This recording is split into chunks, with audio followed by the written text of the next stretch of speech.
Assalamu alaikum. So it's a hazy spray day, mid-May 2022. Samos Island as my backdrop today. Samos is the purported birthplace of Pythagoras, the great Greek philosopher, the Ionian philosopher in ancient times, as well as the purported birthplace of Aesop, who in the Islamic tradition would be recognized as Luqman. May Allah be pleased with him. So, Luqman the wise. So let's just contemplate wisdom for a second. What is wisdom? From my understanding,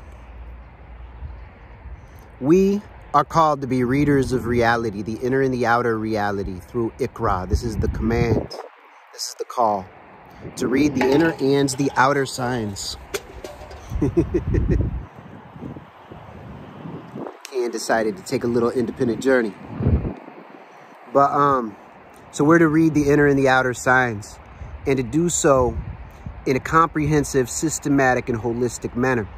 When we read the signs, we do not merely read the literal level of it, but actually in a certain sense we do, because the goal is to read reality as it actually is. So this is the definition of literal.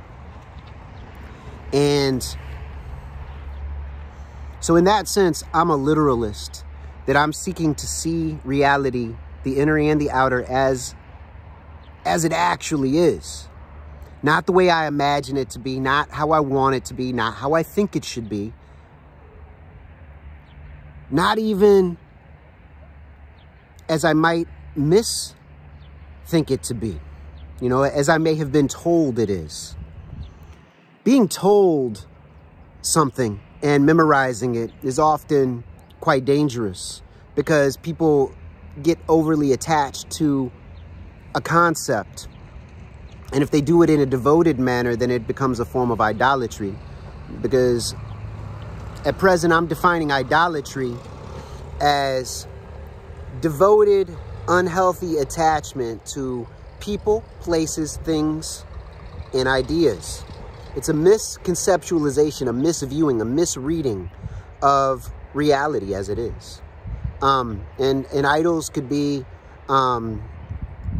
historical personages, they could be books, they could be objects, they could be places that are misconceptualized and misidentified.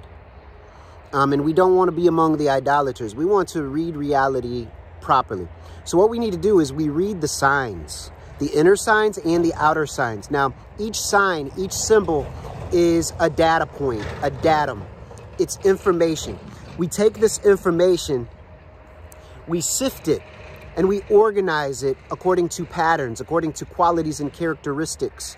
And out of these categories, we are looking for information which holds practical value and meaning for ourselves. We're seeking to derive meaning from the information around us and within us. This is where we locate and identify knowledge. And when we apply this knowledge, the proper application of knowledge could be thought to be wisdom. This is, you know, the proper application of knowledge is wisdom. And then when we become firmly established in wise living, because part of living wisely means that we have to live justly. To be just means that we have to see information, see the reality as it really is, because and behave accordingly. Because if we misread the information, if we misread the data, then we are going to misbehave. We are going to miscategorize. We're going to misidentify. And so what I'm suggesting to you is that it's very important that we read reality, the inner and the outer realities, accurately and properly. And this is the only way to be just. Sorry, concrete truck is going by. It's a little loud. But so it's very important to recognize that the data that is misread leads us to behave in the wrong ways. And when we behave in the wrong ways, then we are unjust. We're unjust to ourselves and we're unjust to others. Justice requires honesty and truthfulness. It requires seeing reality the way it is. If you want to be a just man or a just woman, you must be the most accurate reader. You must read closely, deeply, properly, with proper methodology, in a systematic manner, analyzing holistically. And so also to be just requires mercy, because my mercy overcomes my wrath. So we must behave mercifully because we don't understand the fullness of reality. We can't comprehend it. Ultimate reality is beyond our grasp. We only draw near to the truth most high through his creation. Through your body, through your thoughts, through your environment, through the inner and the outer reality, and through the dissolving of the ego confines, the ego structures. Ego is not bad and evil in and of itself. However, a cultivated selfishness leads to arrogance. It leads to conceits that are unfounded. It leads to misconceptualizing who we are and who others are, what this environment and what creatures are. So we need to draw near to the truth most high in all that we do. And we do this through Kun created reality. Now Kun is uncreated because it's not something that I would say that I understand at this point. I'm seeking to understand anything related to truth. So we approach truth through creation, through honestly viewing and interacting with creation. Now, a merciful interaction and conceptualization is compassionate, it is kind, it is warm-hearted. As a human, part of what makes us unique is we have the ability to connect with all of creation, which we're made of the same stuff, the same clay, the same water, the same Kun-created clay, the same Kun-created water, the living water with the same energy. And we have the ability, we are in our spiritually mature expression, we are caliphs of the earth. We are the inheritors of the earth. And we're necessarily in that state humble, meek, warm-hearted, open-hearted. We are to have a heart vast and open to contain all of creation within it, through love, through loving kindness. This is a harmonious expression. We seek to harmonize our bodies and our minds. We seek to harmonize our relationships with other humans. We seek to harmonize our relationships with other creatures and with the environment around and within.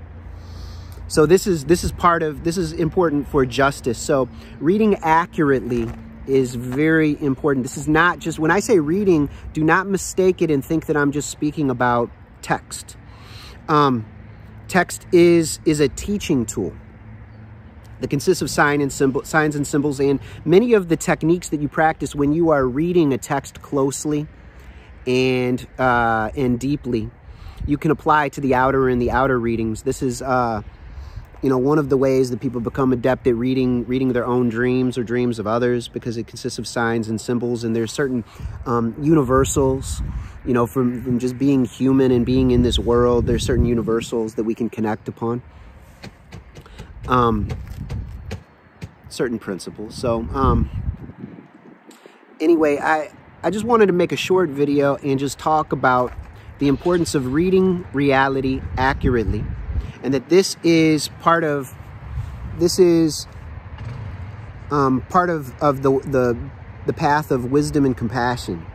To live wisely, to live like a Luqman, to live like a Suleiman, to live like a Dawood, alayhum salam. You know, the people of wisdom. These are people who can, they read reality, they read the datum, the data points, the signs and the symbols, and they derive the knowledge that is practical and meaningful. And then they apply it to their lives in practical ways. And in this application process, then they contemplate it. So, for instance, when we're reading and you read each word within a text, you need to read them within context. You know, each word, how it connects to the word that comes before it, the word that comes after, within the paragraph, within the chapter.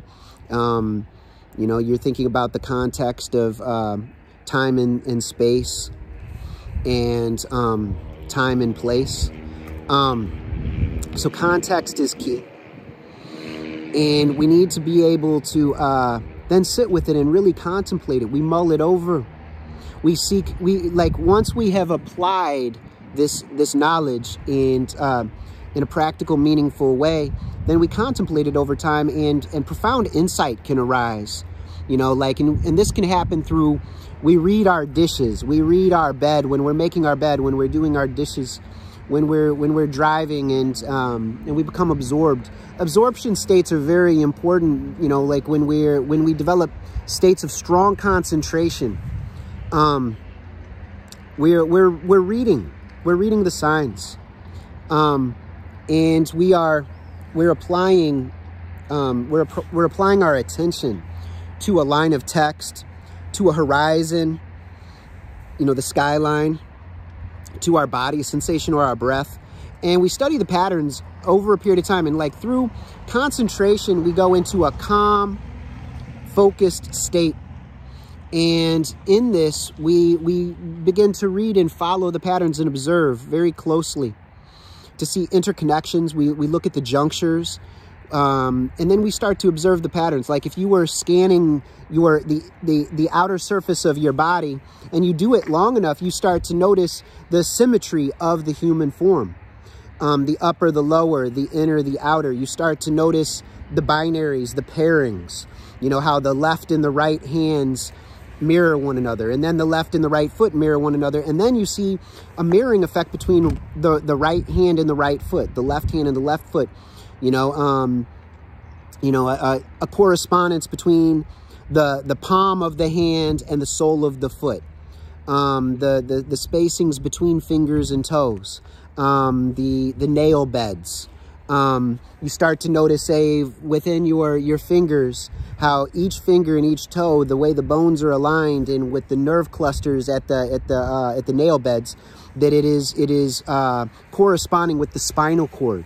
There are various things that you start to notice because you notice patterns. And what happens is, after a period of calm, concentrated contemplation, insights may arise where all of a sudden you have a light bulb moment and you recognize something that you had missed like 1,000 times before. And like you thought you knew your body, but you didn't know your body at all. You thought you knew the horizon, you know, the skyline, and you'd been missing these key details. You know, maybe you'd never really looked up and noticed the clouds, the way you know, you'd never noticed whether they were natural and organic or synthetic and misimagined. You know, that there are many things you may not have noticed. It's important that we read reality accurately. So, I'm going to go ahead and bring this to a close, but it's important that when we are reading, that one other thing I wanted to add is that when you are reading, it's critical to be very present. We need to be as present in the moment as possible. Presence requires appreciation. This is where you get the people who lack appreciation, you know, the kuffar. Those are people who lack appreciation. People keep on thinking about it purely in religious terms, in religious terminology. I would argue that it is so much more than this. And there are certain principles that we could strip away all the religiosity, all the little special prayers, and they are going to be universally true across time and space. You have people who appreciate this life that we are granted and gifted with, and people who do not. We have people who read the outer and the inner reality. It doesn't matter if they're Muslim or not Muslim. But it matters if they're seeking truth and they are living in an appreciative, kind-hearted, open-hearted, expansive manner.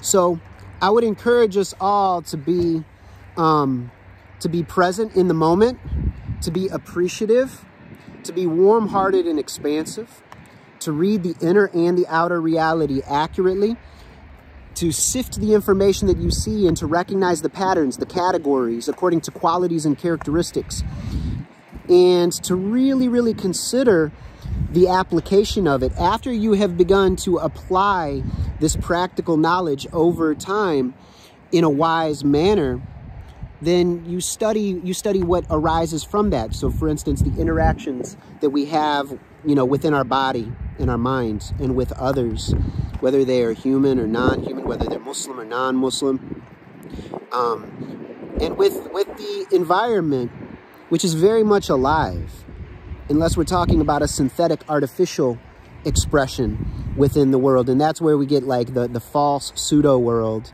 the Dajjalic realm, the artificially constructed realm, which is different from the natural, organic world, which we are part of, which we are, in fact. So anyway, I just wanted to share a moment with you with Samos in the backdrop, the land of Pythagoras and Luqman the wise. May Allah be pleased with him. May we come into wisdom and compassion and excellence and spiritual maturity. Pray the best for us as an ummah, for the best for us as humanity. Everything within the context of Islam is so much more than we have been led to believe. And may we see through the falsehood and the artificial constructs, the infiltrations, the pollutants, and recognize the purity and the reality of what actually is, and be protected against that which is not. So anyway, you are appreciated and you are loved. Until next time, assalamu alaikum wa rahmatullahi wa barakatuhu.